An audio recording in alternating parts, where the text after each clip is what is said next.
Meet the ocean. Good morning, everyone. We are here on World Penguin Day, and when I say we, I mean pretty much the most penguin aficionado human being that I know, and that is Dr. Heather Lynch. Welcome to the show.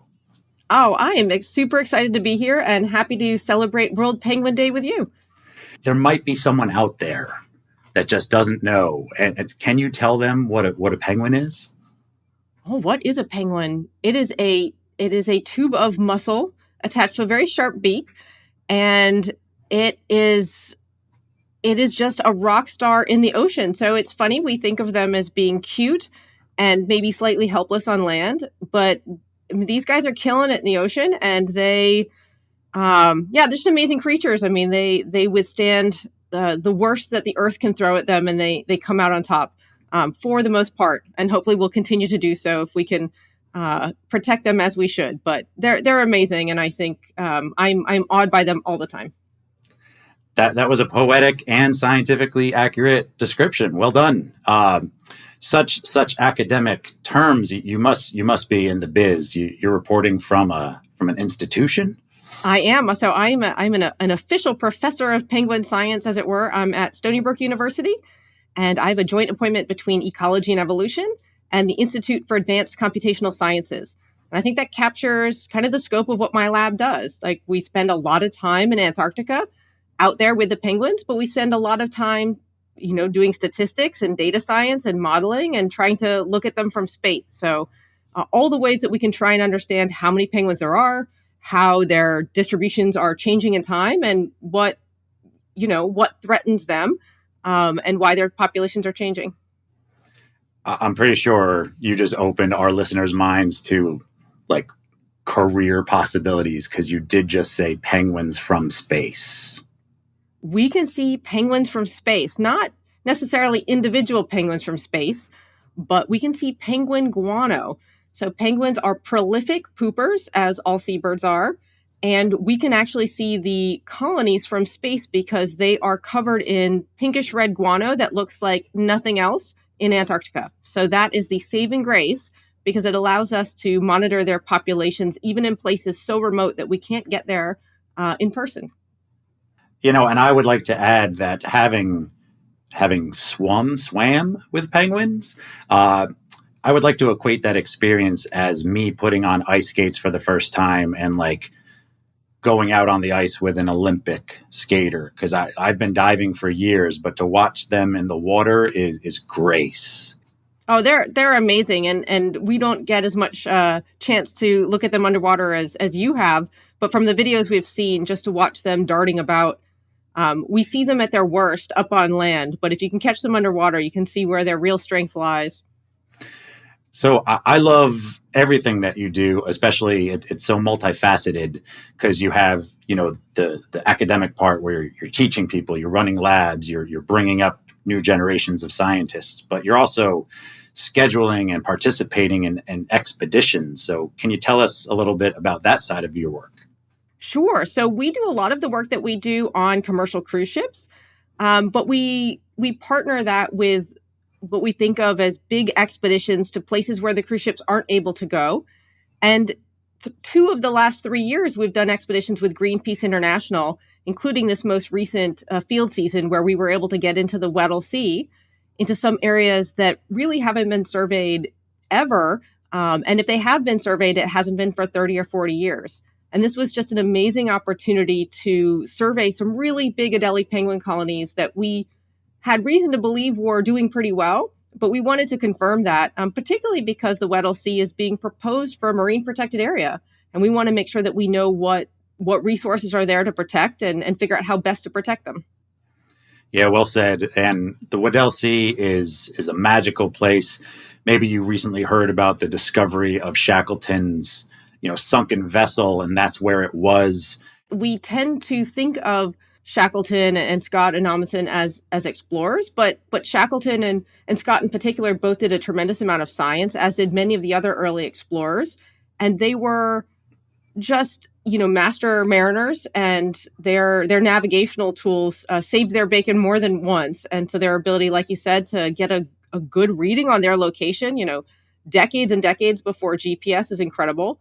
But it's also a sign of how low the sea ice was this particular year that the expedition to find Shackleton's vessel was successful. So in some ways, it should concern us a little bit, actually, that the Antarctic is revealing itself, and as the glaciers retreat and as the sea ice retreats, there are going to be more surprises to come. But it worked in the favor of the expedition this year, and I'm really glad that they made that discovery. It's very exciting.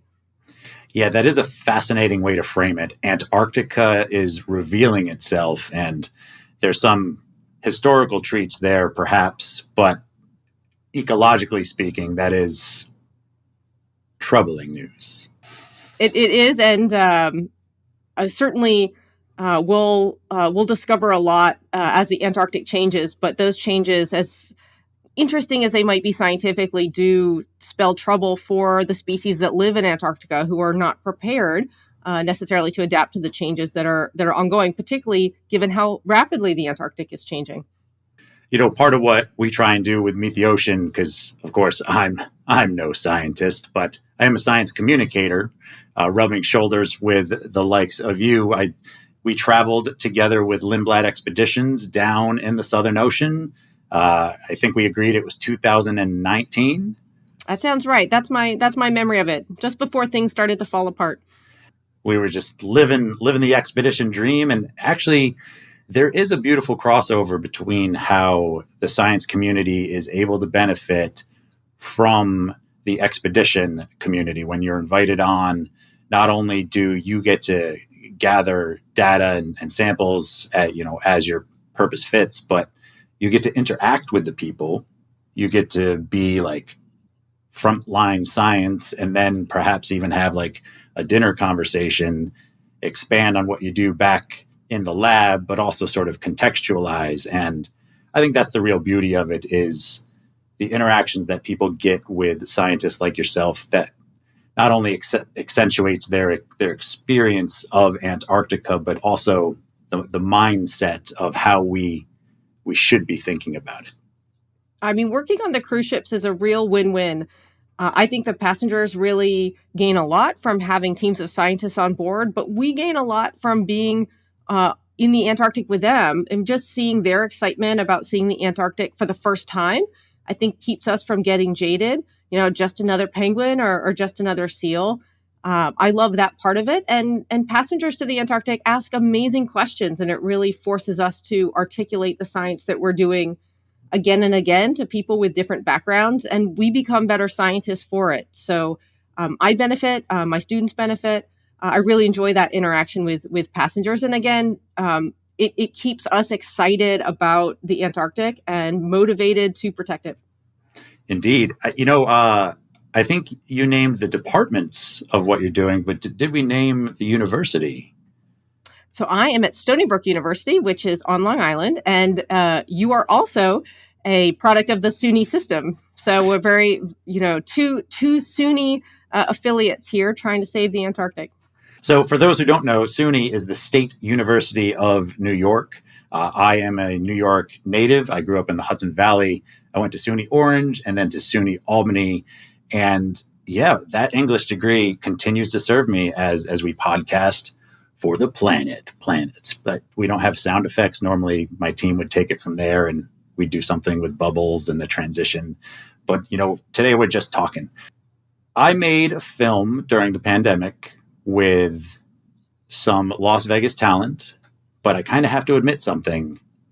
When we were costuming them, we made a very dedicated decision not to have any penguin costumes. Are you offended? I am not offended, but I hope there were at least some krill costumes. You said the magic word. Krill was the star of the show. Well, it should be as well. It should be. Krill doesn't get nearly as much credit as it should for really keeping the whole Antarctic, engine going. First of all, our co-producer and costumer Rara Plasoy made a krill costume, and it was pink and it had all the shimmer, and it was worn by a trapeze artist, Karen McKeenan, and blended with footage from ROV So there's a trapeze artist spinning in the air, overlaid with a swarm of krill captured at probably 200-300 feet down in the Southern Ocean, with a soundtrack that could be in the most epic of Marvel films. So, well, I think that trapeze is perfectly appropriate for krill, since they do move up and down the water column. And again, almost everything in the Antarctic eats krill or eats something that eats krill. So I think they should have been the star of the show, and I'm glad to see they were represented. I really appreciate you being willing to come on the show and have a conversation about it. I think the scope of what you do is very encouraging for any young people listening, just to see like where science can take you. So I would like to hear kind of what's next, because anything that happens in Antarctica needs to be planned out, like a year or 2 years ahead of time? I know you would think so. And then last year came together so quickly because we had assumed that it would be a complete write-off because of COVID. And we went into the summer and fall thinking that it wouldn't be possible to pull an expedition together. So that came together pretty much at the last minute and was ridiculously complicated and expensive, and hope to not do that again. But you're right. Normally we have years to plan these expeditions. And so I don't know what next year will hold for us. We have a new partner company in the Antarctic that we're very excited to work with. We expect to have researchers on at least 2 vessels for the entire field season. And we just continue to plug ahead at the kind of monitoring work that we do.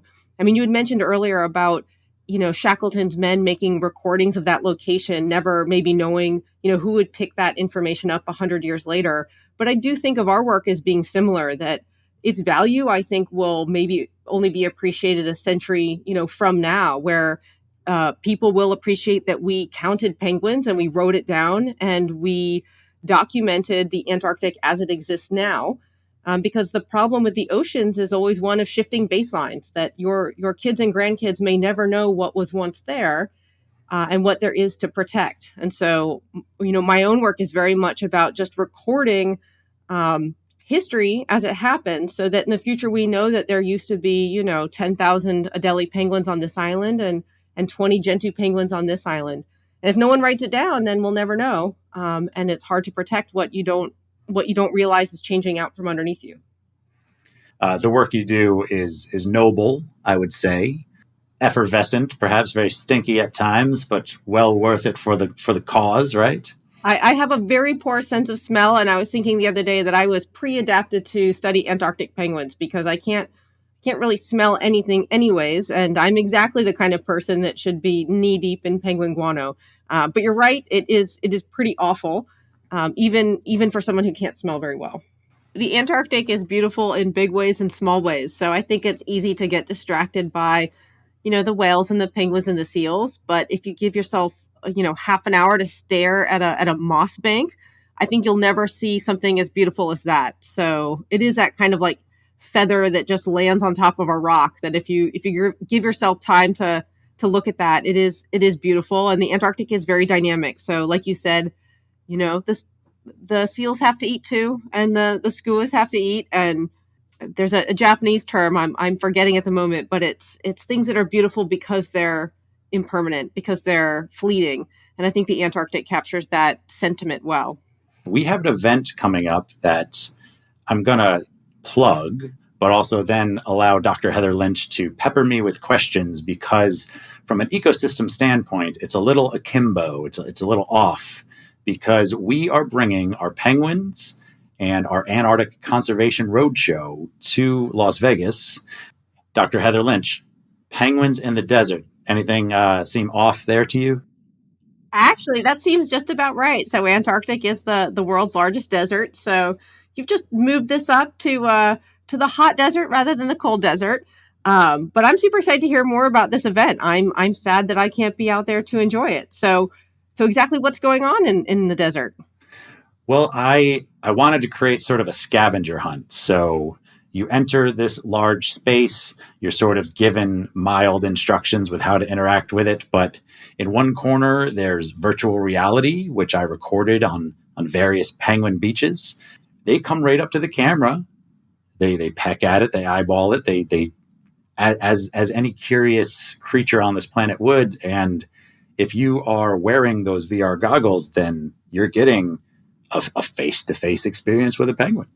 Well, I have gotten the chance to try those VR goggles when we were on the ship, and it was amazing. I mean, even for someone who has literally stood in the middle of a penguin colony, it continues to delight even, with the VR goggles. So it was an amazing experience, and I think the technology really makes you feel like you're right there. So I think people will love that. You know, engaging with the world, and particularly with the pandemic, I've had relatively few chances to do so. Where can people find out more about your work? Sure. So we're at lynchlab.com and on Instagram and Twitter at the Lynch Lab. All right. Well, thank you for your time. May 1st, Penguins in the Desert. If you can't be there, you can still support the effort and even donate some of the Penguin Pen Pal program to a child, or even sponsor an entire children's hospital. Well, thanks so much for the opportunity to chat on World Penguin Day. I can't think of anything more that I would want to be doing. And yeah, I appreciate all that you've done for ocean conservation, and really excited to, for your new event coming up, and wish you the best of luck with it.